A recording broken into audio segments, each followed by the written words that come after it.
ጤነኛው ጋር እየሰማችሁ ነው።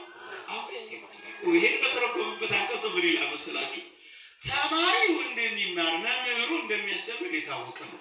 ካህናቱ ስርየት እንደሚሰጥ ምእመኑ ስርየት እንደሚቀበል የታወቀ ነው። እየሰማችሁ ነው። እርስ በርስ ተማማሩ ሲል መምህሩና ተማሪ ቁጭ ብለው ተማማሩ ቢባል ተማሪው መምህሩ ሊያስተምር ነው። በስመ አብ ወወልድ ወመንፈስ ቅዱስ አሐዱ አምላክ አሜን። በስመ አብ ወወልድ ወመንፈስ ቅዱስ አሐዱ አምላክ አሜን። በስመ አብ ወወልድ ወመንፈስ ቅዱስ አሐዱ አምላክ አሜን። ክቡር አባታችን ሊቀ ኅሩያን ቀሲስ ኢዮብ መኮንን የሀገረ ስብከታችን የስብከተ ወንጌል ኃላፊ፣ ክቡር መምህራችን መምህር ዳዊት የሀገረ ስብከቱ የሰበካ ጉባኤ ማደራጃ መምሪያ ኃላፊ፣ ክቡር መምህራችን መምህር ሙሴ የደብሩ የስብከተ ወንጌል ክፍል ኃላፊ፣ የተወደዱ ወንድማችን ላይከ ወንጌል መምህር ባዬ በኢትዮጵያ ኦርቶዶክስ ተዋሕዶ ቤተክርስቲያን በጅማ ሀገረ ስብከት የሰንበት ትምህርት ቤቶች ማደራጃ መምሪያ ኃላፊ፣ ክቡር ወንድማችን ሊቀ መዘምራን ዘማሪ ይትባረክ፣ የተወደድሽ እህታችን ዘማሪት ሲስተር ህይወት፣ ክቡር ወንድማችን ዘማሪ ቶማስ፣ የተወደዳችሁ ሊቃውንተ ቤተ ክርስቲያን፣ መምህራን ወንጌል፣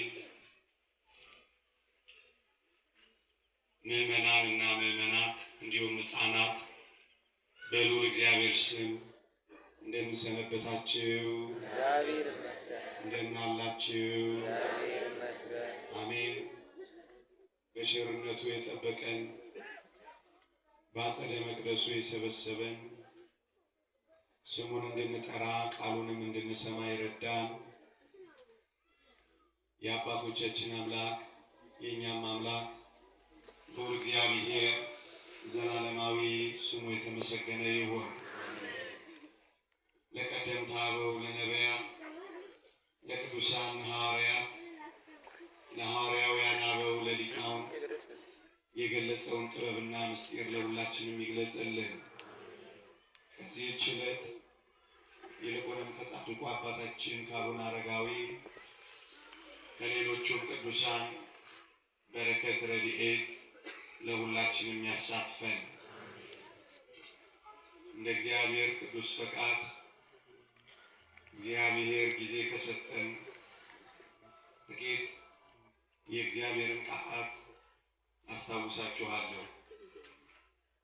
አዲስ ነገር ለማምጣት አዲስ ነገር ለመናገር በፊታችሁ የቆምኩ አይደለሁም። አባቶቻችሁ ያስተማሯችሁ መምህራን የሰጧችሁን ለመናገር ነው። ይልቁንም ስለ እናንተ ሲል በፊቱ ስለተነጠፋችሁት ቃሉን መስማት ፈልጋችሁ በደጁ ስለተኮለኮላችሁት ስለ እናንተ እንኳን ሲል በጎን ቃል እንዲያስተምረን ጥበቡንና ምስጢሩን እንዲገልጽልን ቅዱስ ፈቃዱ ይሁንልን። ሌላ ኢየሱስ በዚህች ምሽት እግዚአብሔር ቢፈቅድ የምንማርበት ርዕሳችን ነው። ሁለተኛ ቆሮንቶስ ምዕራፍ 11 ከቁጥር 1 እስከ 4 አነበዋለሁ። በጥቂቱ ሞኝነቴ ልትታገሱኝ መልካም ይሆን ነበር። ቢሆንም ታገሱኝ፣ በእርግጥ ታገሱኝ። በእግዚአብሔር ቅናት እቀናላችኋለሁና እንደ ንጽሕት ድንግል እናንተን ለክርስቶስ ላቀርብ ለአንድ ወንድ አጭቻችኋለሁና። ነገር ግን እባብ በተንኰሉ ሔዋንን እንዳሳታት ሐሳባችሁ ተበላሽቶ ለክርስቶስ ከሚሆን ቅንነትና ንጽሕና ምናልባት እንዳይለወጥ ብዬ እፈራለሁ። የሚመጣው ያልሰበክነውን ሌላ ኢየሱስ ቢሰብክ ወይም ያላገኛችሁትን ልዩ መንፈስ ወይም ያልተቀበላችሁትን ልዩ ወንጌል ብታገኙ በመልካም ትታገሱታላችሁ ይላል ቅዱስ ጳውሎስ። በረከቱ፣ ጸሎቱ፣ አማላጅነቱ በሁላችን ላይ ይደርብን። ሌላ ኢየሱስ፣ ልዩ መንፈስ፣ ልዩ ወንጌል እኛ ከሰበክንላችሁ ውጪ እነዚህን ብትሰሙ ለምን ትታገሳላችሁ ነው የሚለው። እኔ አንደኛው ነጥብ ላይ ብቻ እንደ ትላንትናው ሳላስመሻችሁ ፈጠን ብዬ ጥቂት ሀሳቦችን አነሳለሁ። ርዕሳችን ሌላ ኢየሱስ። ሰው እግዚአብሔርን በደለ፣ ሰው ልዑልን አሳዘነ፣ ሰው ትእዛዝ እግዚአብሔርን ሻረ። በዚህ ምክንያት የሰው ልጅ ከገነት ተባረረ፣ ከእግዚአብሔር ፊት ተገለለ። ሲኦል ቤቴ፣ ዲያብሎስ አባቴ፣ እሳት ራቴ የሚል ምስኪን ሆነ። ሰው ምስኪንና ጎስቋላ ሆነ። ወገኖቼ ጸሎቱ የማይሰምርለት፣ ቃሉ የማይሰማለት ሆነ። ወገኖቼ ኃጢአት በመስራቱ በደል በመፈጸሙ ትእዛዝ እግዚአብሔርን በመሻሩ ሰው በጣም ድንጉጥ፣ በጣም ፈሪ፣ በጣም ጎስቋላ፣ በጣም ምስኪን ሆነ። ሰው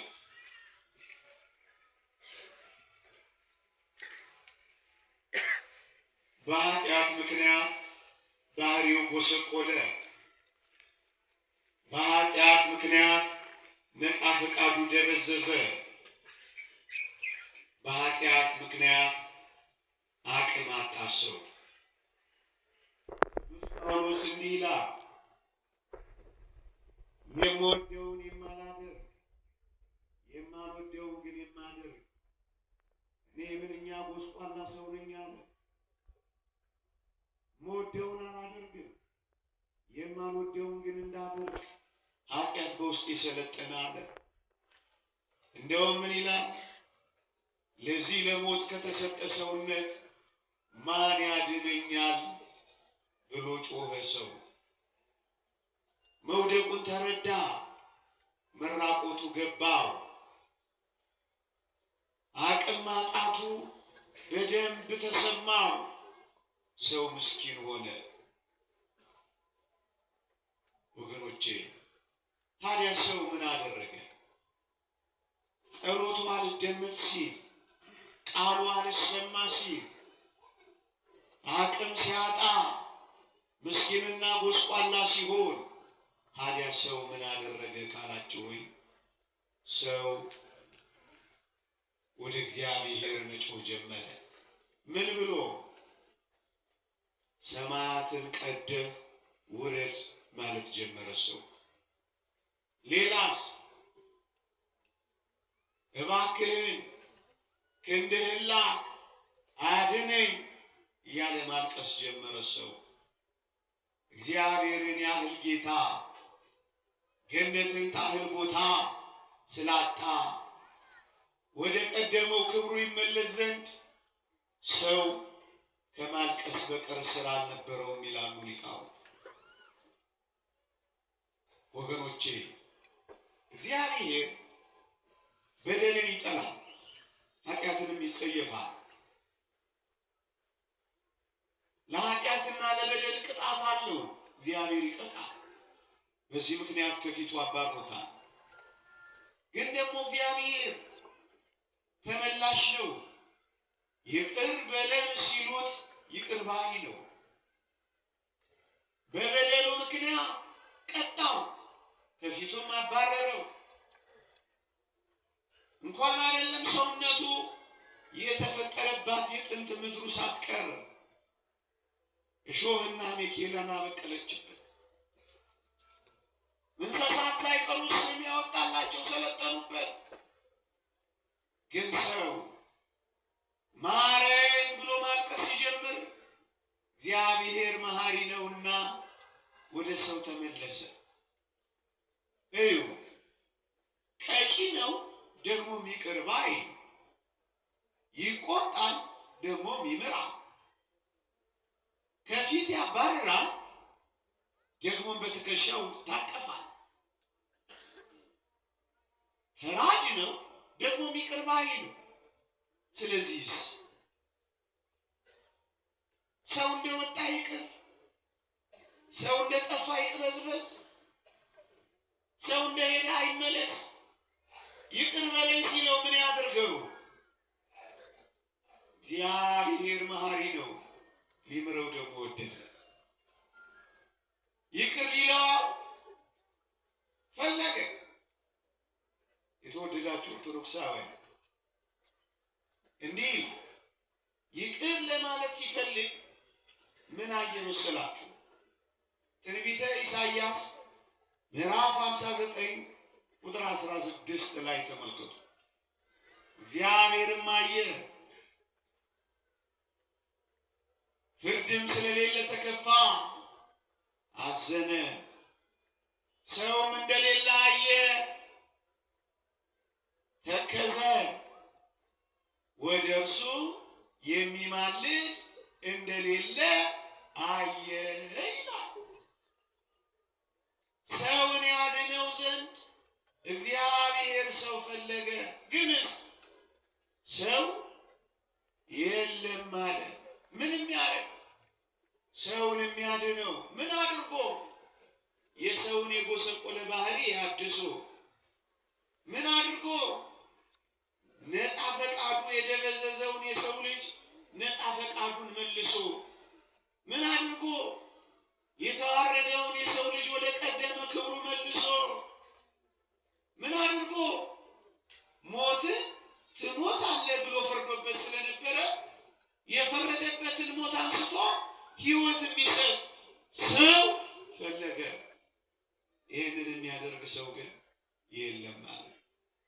ምንም ያድርግ በእግዚአብሔርና በሰው መካከል ያለውን የጸብ ግድግዳ የሚያፈርስ ሰው ፈለገ። ሰው ግን የለም አለ። እንዴ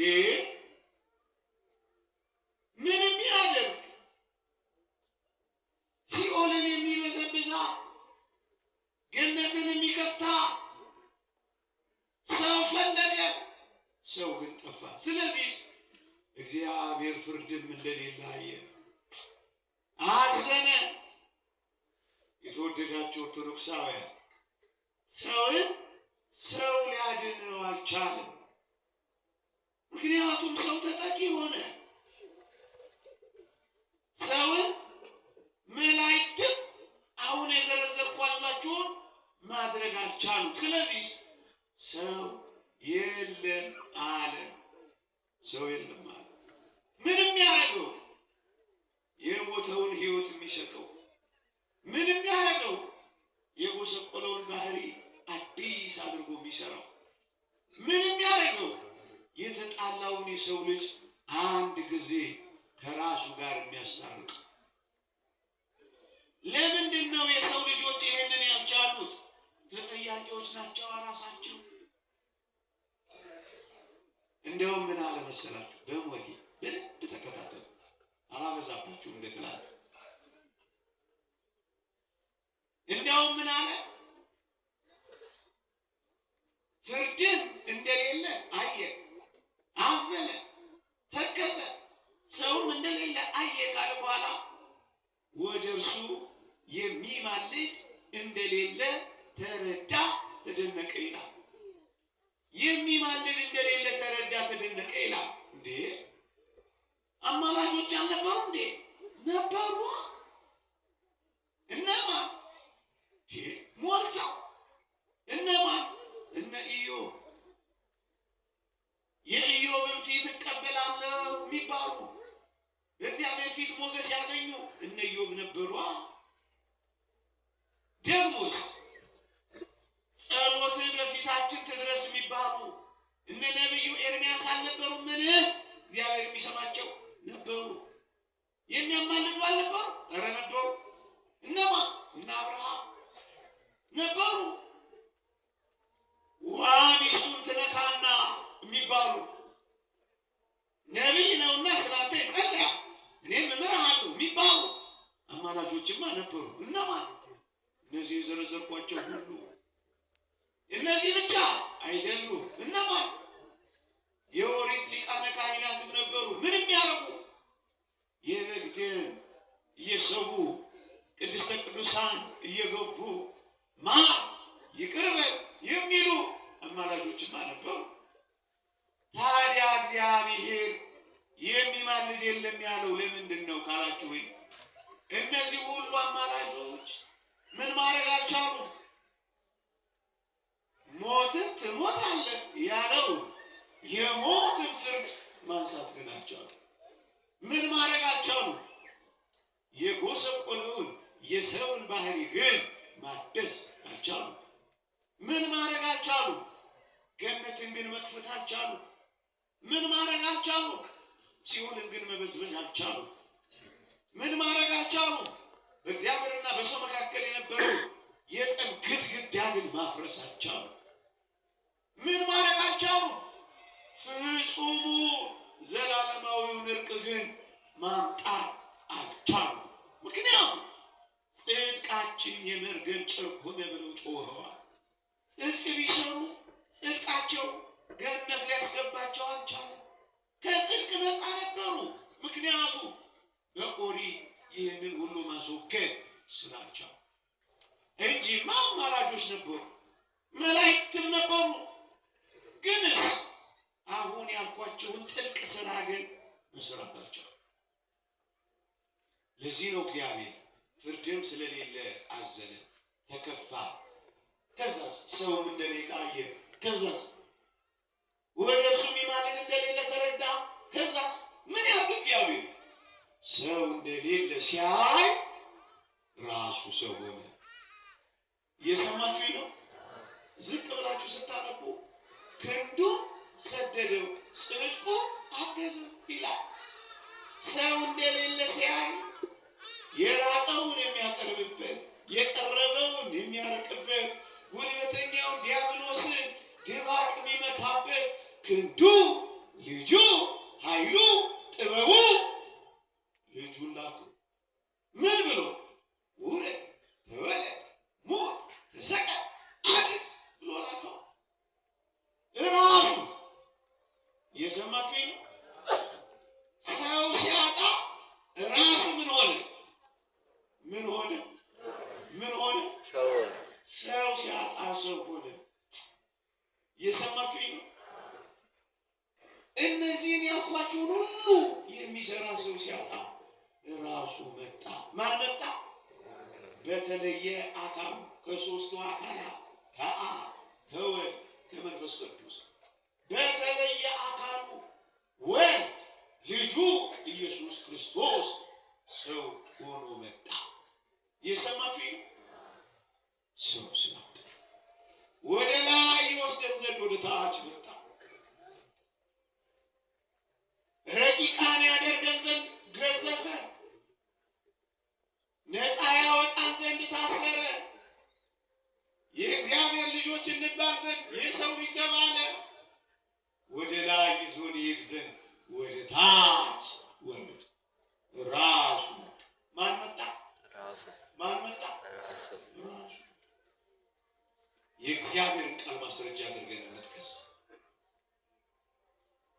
ኢሳይያስ ምዕራፍ 63 አኮ በመልአክ ወአኮ በተንባር አላ ለሊሁ እግዚ ይመጽእ ወያድኅኖ።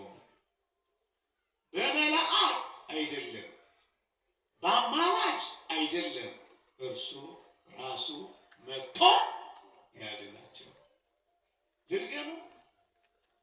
በመልአክ አይደለም፣ መላእክት ይህን ማድረግ አልቻሉም። በአማላጆች አይደለም፣ ይህን ማድረግ አልቻሉም። እናስ ራሱ ያድናቸው ዘንድ መጣ። ማ? በሦስቱ አካላት አንዱ አካል እግዚአብሔር ራሱ መጣ። ምክንያቱም ይህን አልቻሉም። ይህን ማስረጃ አለ። አዎ ወገኖቼ፣ ሊያድነን የመጣው መልአክ አይደለም፣ የመላእክት አምላክ ነው። ሊያድነን የመጣው የመላእክት ጌታ ነው። አንዳንዶች እንደሚሉት ሚካኤል አይደለም። የይሖዋ ምስክር ጆዋ ዊትነስ የሚባሉት ሚካኤል ነው ይላል። አይደለም፣ የመላእክት ጌታ ነው።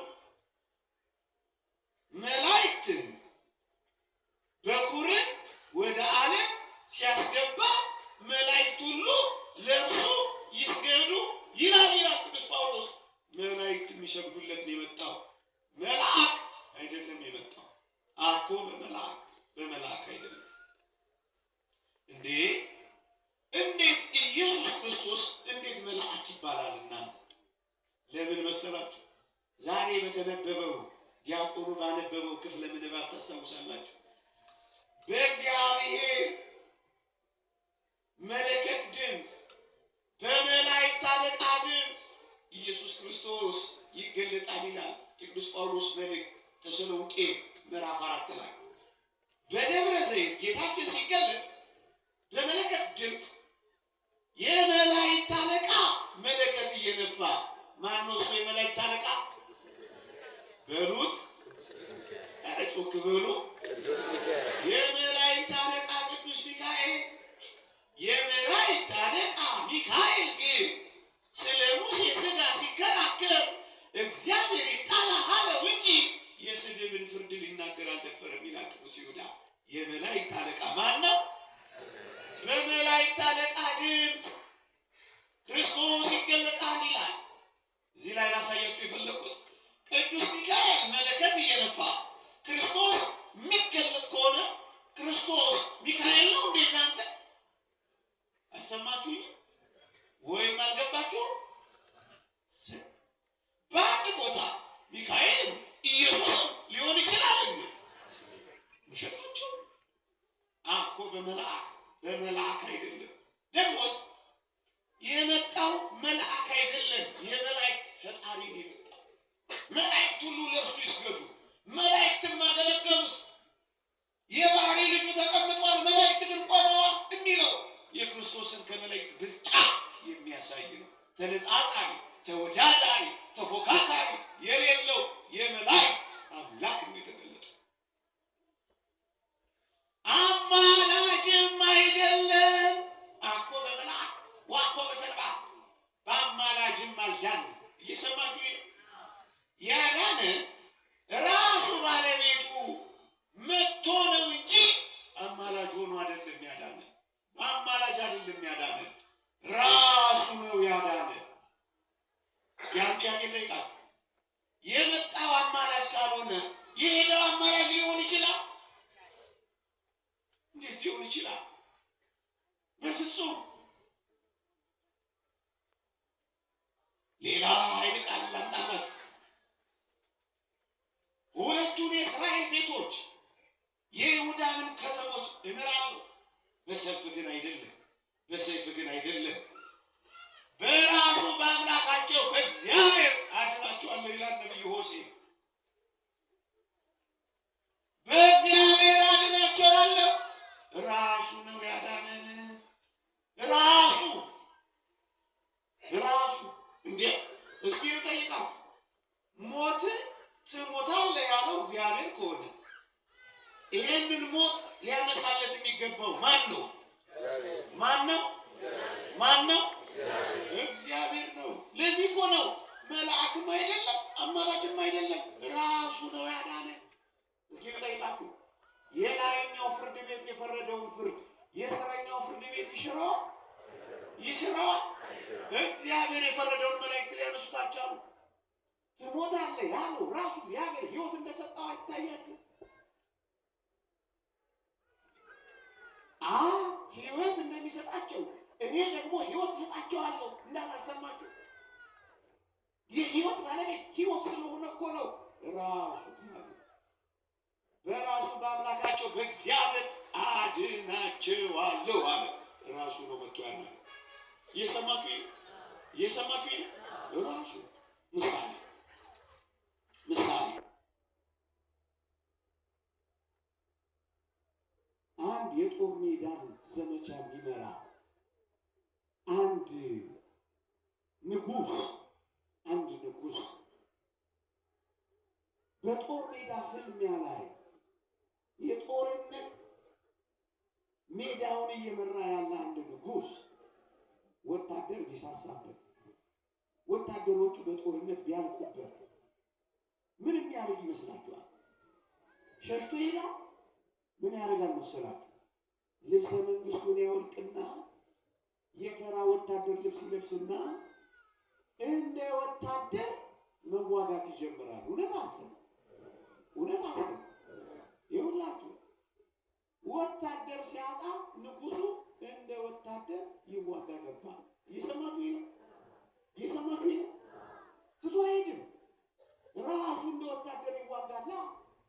እስኪ ልጠይቃችሁ፣ ጦርነቱ ካለቀ በኋላ ይሄ ንጉስ ልብሰ መንግስቱን አውልቆ የተራ ወታደር ልብስ ለብሶ ስለተዋጋ ፈንታ ወታደሩ ነው የምትሉት? ንጉሱ ነው የምትሉት? ምን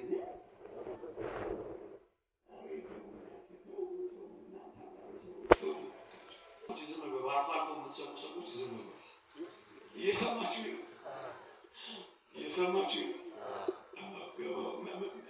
ገባወጣ ማለት ይቻላል። መቼም አንድ ሰዓት ስሙ ብዬ እኔ ጨቋኝ ሆን አልፈልግም።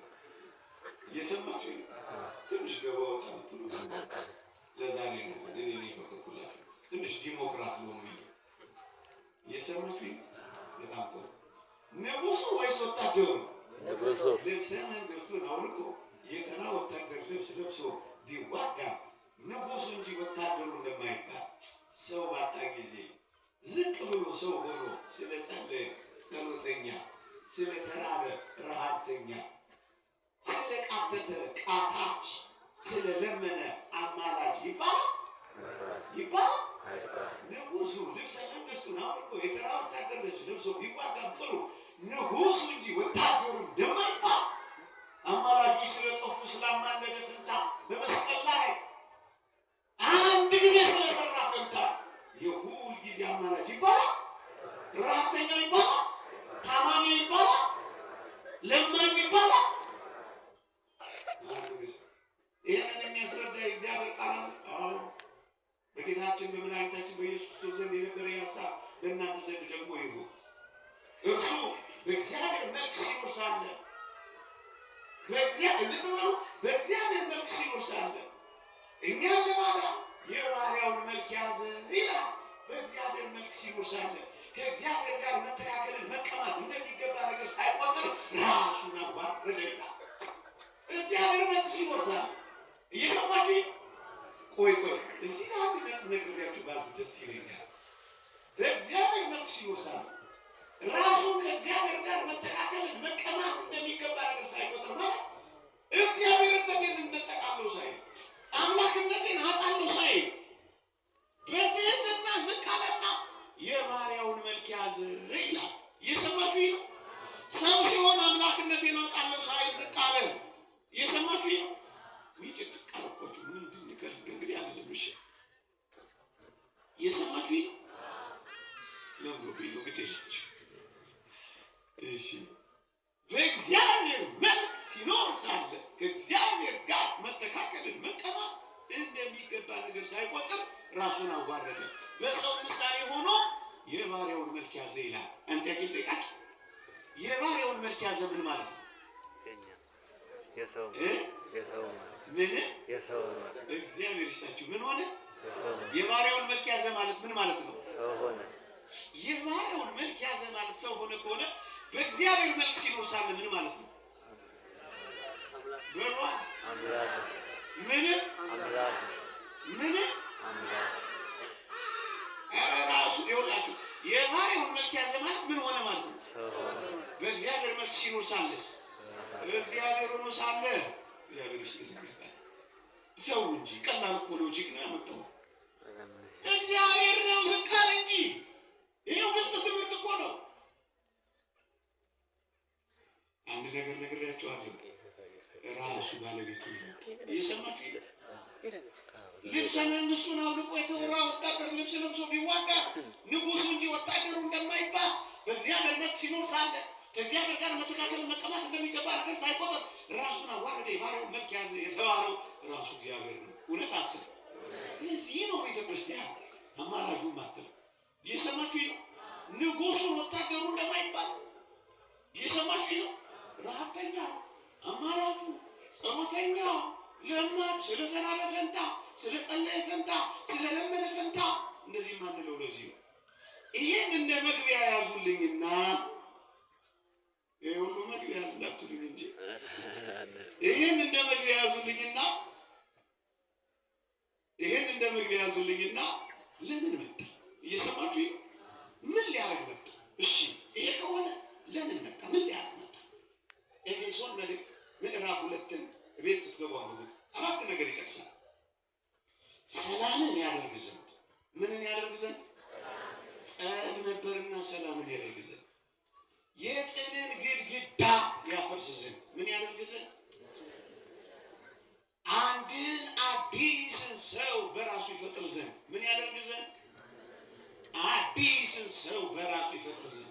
አራተኛው ሁለቱን አካላት ያስታርቅ ዘንድ ምን ያደርግ ዘንድ? ምን ያደርግ ዘንድ? ሰላምን ያደርግ ዘንድ፣ ጥልን በመስቀሉ ይገል ዘንድ፣ የጠቡን ግድግዳ ያፈርስ ዘንድ፣ ሲኦልን ይበዘብዛት ዘንድ፣ ገነትን ይከፍታት ዘንድ። ጥልን በመስቀሉ ገሎ ሰላምን ያደርግ ዘንድ፣ ከዛስ አንድን አዲስን ሰው በራሱ ይፈጥር ዘንድ መጣበታለሁ። አራተኛው ሁለቱን በአንድ አካል ያስታርቅ ዘንድ ይላል። በጣም ብዙ ነው። እኔ ግን 4 ነጥቦችን አመጣው። እማተኩረው ግን 2 ጉዳዮች ላይ ነው። አንደኛ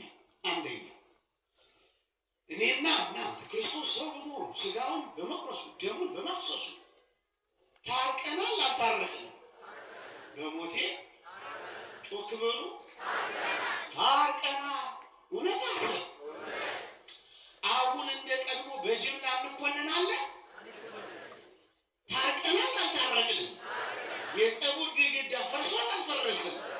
ገነት ተከፍቷል አልተከፈተም? ተከፍቷል። ታርቀናል። አባት ብለን የምንጮህበትን የልጅነት መንፈስ አግኝተናል አላገኘንም? ታርቀናል። ማስረጃ በምን ታረቅን? እንዴት ታረቅን? ታርቀናል ወይ? አዎ ታርቀናል። አሁን ኢየሱስ አስታራቂ እያስታረቀን ነው። ታርቀናል እያሉ ኢየሱስ ክርስቶስ ለማስታረቅ የጀመረው ያልጨረሰው፣ ኢየሱስ ክርስቶስ የሞከረው የፎረሸው እርቅ የለም። አንተ መጽሐፍ ቅዱስ ታርቀናል ይላል። ምን ብለናል? ያስታርቀናል ነው የሚለው። ታርቀናል። እንዴት? ሮሜ መልእክት ምዕራፍ 5 ቁጥር 10 በልጁ ሞት ምን አለ? ታርቀናል። በምኑ? እንግዲያውስ ኢየሱስ ክርስቶስ ሁል ጊዜ ለማስታረቅ ሊሞትልህ ትፈልጋለህ? አንድ ጊዜ። ስንት ጊዜ? አንድ ጊዜ በመሞቱ ምክንያት ታረቅን ከራሱ ጋር፣ ደግሞስ ከባህሪ አባቱ ከአብ ጋር፣ ደግሞስ ከባህሪ ሕይወቱ ከመንፈስ ቅዱስ ጋር ምን አደረገ? በልጁ ሞት ታረቅን። ለዚህ ነው ኦርቶዶክሳዊት ቤተክርስቲያን ኢየሱስ ክርስቶስ አሁን እየደጋገመ በሰማይ መንበሩ ለማስታረቅ ይሄድ አይደለም። ሰምታችሁኛል? በፍጹም በአንድም የመጽሐፍ ቅዱስ ቦታ ላይ ኢየሱስ ሊያስታርቅ የሚል አታገኙ። ይልቅስ ታርቀናል ይላል። እንደውም ሮሜ 5:11 ላይ ምን የሚል ቃል ታገኛላችሁ? መታረቁን ባገኘንበት በጌታችን በመድኃኒታችን በኢየሱስ ክርስቶስ ይላል። እቺን ነገር በኋላ ብናቀጣጠላት፣ አሁን ለእግዚአብሔር ቃል መቀጣጠል ብቻ ፈቃዳችሁ። እኔ ራሱ ስጋት ገባኝ። ትንሽ ደቂቃ ነች። እሺ ጥሩ ነው፣ ግን ትንሽ ደቂቃ እሺ። እሱ ችግር የለም፣ ወደዚህ እንዳይመጣ ፈልጌ ነው። መታረቁን ባገኘንበት በጌታችን በመድኃኒታችን በኢየሱስ ክርስቶስ ይላል ሮሜ 5:11 መታረቁን